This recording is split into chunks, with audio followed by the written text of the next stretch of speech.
એટલી સરસ મજાની ગુંદાની સબ્જી બની છે, જોરદાર. જે ખાવાનો આજ આનંદ આવશે ભાઈ, બહુ મજા આવશે. આનો આનંદ ખાવાનો જે આવતીકાલે અમે જઈશું ને ટ્રેનમાં જમ્મુ તાવીમાં બરોટ વેલી, ત્યાં મજા આવશે. અમે ટ્રેનમાં ખાવા માટે સબ્જી બનાવી છે, બહુ મસ્ત સબ્જી બની છે.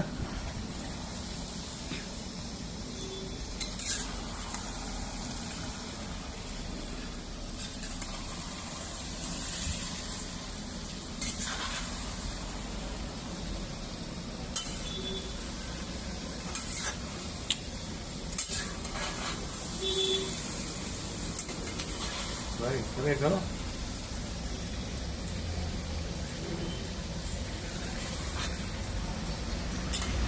જબરજસ્ત સબ્જી બની છે ભાઈ, બહુ મજા આવશે.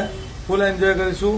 Thank you, thank you, thank you. હવે આવતીકાલે મળીશું. આ વિડીયો તમને મળશે ટ્રેનમાં બરોડ જતા જમ્મુ તાવીમાં.